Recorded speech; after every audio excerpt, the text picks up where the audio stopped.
In 1843, a retired samurai in Edo sat down and made a list.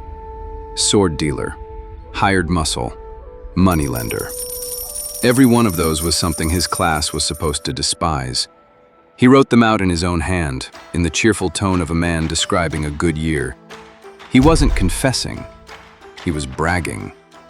His name was Katsu Kokichi, and the strange thing isn't what he did. The strange thing is that the code he was breaking hadn't been written yet. The code came later. The money came first. Start with the payslip. A samurai's salary was not counted in coins. It was counted in koku. One koku is roughly 180 liters of rice. Call it 150 kilos. By custom, it was said to feed one person for a year. A rule of thumb, not a regulation. But it is the rule everyone used, so we'll use it too. Katsu was paid 41 koku. Enough rice, by the old reckoning, to feed 41 people for a year, which sounds less like a wage and more like a small harvest. That was rather the point. Rice was not what the samurai earned. Rice was what the samurai was. The visible, weighable proof that he stood on the side of the world that grew things and governed things, rather than the side that priced them. He was raised to believe a man of his rank did not think about prices. Prices were what merchants had instead of a soul. There is only one difficulty with a salary paid in rice. Rice isn't money until somebody sells it, and by the middle of the 1600s, the shogunate had largely stopped handing over the bales at all. Payment arrived as coin, or as a paper coupon, a claim on rice sitting in a government warehouse on the other side of town. The warrior almost never touched a sack of anything. So look at what he actually held. A man whose entire identity rested on standing above the market, held an income measured in a commodity, delivered as a paper claim, worth whatever the rice fetched this month. He wasn't above the market. He was standing in the middle of it, holding a receipt and calling it honor. Someone had to turn that receipt into dinner. Someone had to sell his rice for him, count the coins, and hand them over. And that someone kept a book. There were 109 of them, and between them, they knew the private finances of every warrior in the capital. They were called fudasashi, licensed rice brokers clustered at Kuramae in Asakusa, a short walk from the shogun's granaries. By 1724, they had organized into a guild. The arrangement was simple. The broker took the warrior's rice coupon. The broker sold the rice. The broker returned cash minus a commission. Notice what just happened. The samurai has not touched money. Honor, technically, is intact. In practice, a merchant now knows precisely what this man earns, when it lands, and what it's worth. 3 facts about a warrior's life that the warrior himself has to ask someone else for. And because they could see the numbers, the brokers noticed something the warriors never did. A stipend is not a payment. It's an annuity. It arrives every year, it passes to your son, and it is guaranteed by the shogun. That is about the most lendable object in the country, and it was sitting in the hands of men raised to consider the whole subject beneath them. So the brokers lent against it, an advance on next year's rice, then the year after that, then the year after that. At the time, they called the interest usurious. They did not agree on a figure, and neither do the sources, so I'm not going to give you one. An invented number is worse than no number at all. Here then is the arithmetic of nobility. A class that believed it stood above the counting house was financing its dignity with loans from the counting house. Secured against rice it had not grown, on land it did not farm, at a price it did not set. And that price was about to stop being a fact and start being a bet. In Osaka, the great lords shipped in their rice by the boatload to be turned into cash. Around the warehouses on Dōjima Island, a market took shape, settled into place by 1697, and the men in it began trading something more portable than rice. They traded claims on rice. Then, claims on rice that hadn't been harvested. By about 1710, they were trading it in the open, nobility, rice that did not yet exist. In 1730, the shogun, Yoshimune, stopped pretending this wasn't happening and stamped it approved. Dōjima became the world's first government-sanctioned, organized futures exchange. Not the first forward contract. People have been betting on next year's crop for as long as there have been crops. What Dōjima had was a license, which means that the value of a warrior's salary was now being determined daily in a courtyard in another city by shouting men, most of whom would never meet a warrior and who were not thinking about him when they set the price. It would be a tidy story if the merchants simply won from here. They didn't. 25 years before Yoshimune blessed the exchange, in 1705, the shogunate seized the house of Yodoya, the wealthiest merchant family in Osaka, on the charge of living above their station. Reportedly, the confiscation ran to 3.5 million gold ryo, 250 estates, 500 houses and warehouses, and more. Reportedly. The figure is old, it travels well, and it has earned that, reportedly. The point isn't the sum. The point is the brush stroke. The state could annihilate the richest man in Osaka for the offense of being rich. Hold on to that. Because if the government had that power, how on earth did the men with the swords end up on the losing side? Partly because the government kept rescuing them. In 1789, under the Kansei reforms, Matsudaira Sadanobu issued a kienrei, a cancellation. Loans made to the shogun's direct retainers, the Hatamoto and the Gokenin, over the previous 6 years were void. Not renegotiated, not deferred. Void. This was not an emergency invention. It had a name and a pedigree. Tokuseirei, Acts of Virtuous Government, running back to 1297. Every so often the state looked at the warriors' debts and made them disappear. Run that back.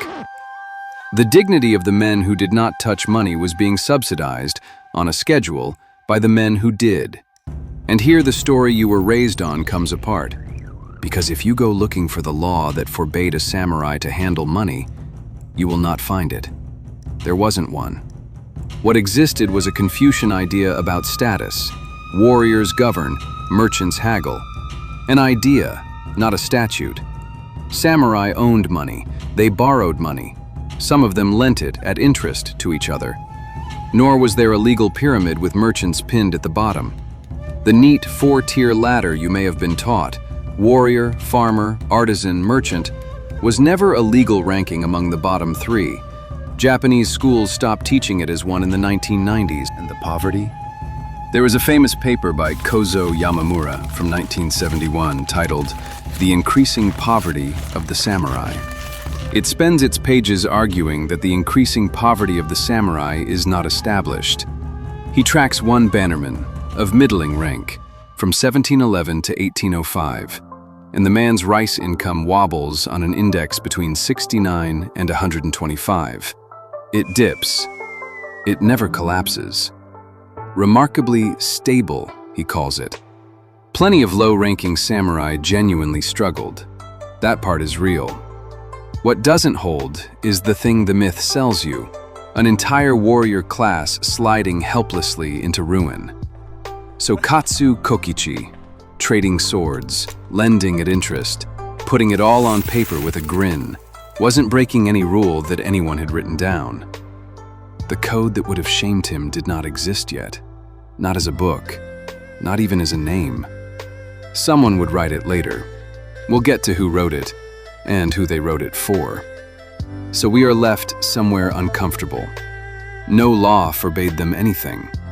They were not sliding into ruin. The state canceled their debts on request.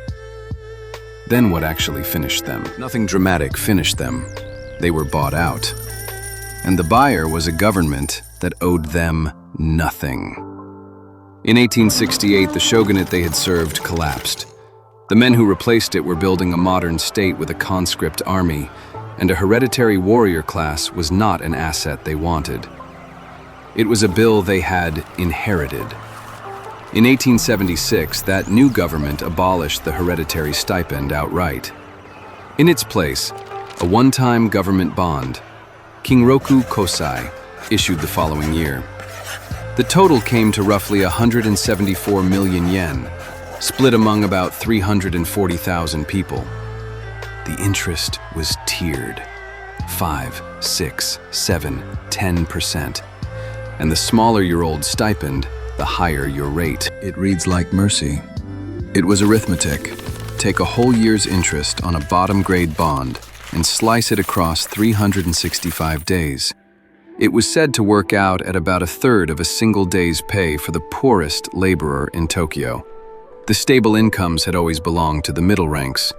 The bottom of the class had always been thin. The bond simply said so out loud. So they did the only rational thing available. In Tottori Prefecture, by 1882, around 90% of former samurai had sold the bonds. 7 centuries of the sword, converted into a security and cashed out inside of 6. That is the end of the class, and it ought to be the end of the story. Except the most famous thing about the samurai, the thing most people picture the moment somebody says the word, hadn't happened yet. It happened after they were gone. 24 years later, a Japanese agronomist living abroad sat down to explain the moral code of the samurai. He wrote it in English. He wrote it for Western readers. The class it described had been formally abolished before he started. The book was Bushido, The Soul of Japan, Nitobe Inazo, 1900. It sold. It is still in print. And it shaped most of what the modern world thinks it knows about samurai. Honor. In 1912, the British scholar Basil Hall Chamberlain ran out of patience with it. His verdict was blunt. Bushido, as an institution or a code of rules, has never existed. The accounts given of it have been fabricated out of whole cloth, chiefly for foreign consumption. That's brutal, and it isn't entirely fair. Oleg Benesch, in Inventing the Way of the Samurai, shows the word scarcely appears in pre-modern Japanese writing at all. It spread after Nitobe, not before him. But other historians hold that Nitobe was generalizing a real ethic of the warrior houses rather than inventing one from nothing. So call it what it is, a romanticized, partly invented tradition. The sequence, though, is not in dispute. First, the class was sold. Then the code was written. Then the code was sold. That brings us back to the men with the books. Sumitomo opened a shop in Kyoto around 1630. Mitsui opened Echigoya in 1673, moved into money changing by 1683, and by the early 1690s was handling the shogunate's own funds. Both names are still above a door. They merged. The result is the Sumitomo Mitsui Banking Corporation, and you can walk in tomorrow morning and open an account. Not every merchant house survived. Konoike was one of the richest money-changing houses in Osaka, and it never became a great group under its own name. It was absorbed into a merger, and the name faded. So don't read this as the merchants winning. The ones who came through didn't earn it. Not by being cleverer or more patient, or because anyone owed them anything. Nobody was keeping score. And that is the joke of it. Nobody was keeping score, except the people whose profession was keeping score. Honor has no memory. It cannot tell you what it was owed, or by whom, or when. It has to be remembered on its behalf by someone in a book. A ledger remembers by itself. That is all a ledger is, a machine for outliving the person who wrote in it, which is why we know Katsu Kokichi so well. Not because he was a great warrior, he wasn't. Not because his class kept his memory. His class was sold at auction at 5 to 10% and cashed in by 1882. We know him because in 1843 he sat down and wrote out exactly how he had made his money. The swords, the muscle, the loans. And he found the whole business rather funny. His was not a ledger, it was a memoir. Same machine. He kept a record. It outlived him. The samurai too noble for money exists. He was printed in 1900, in English, to be sold abroad. The bank exists too. It opens at 9.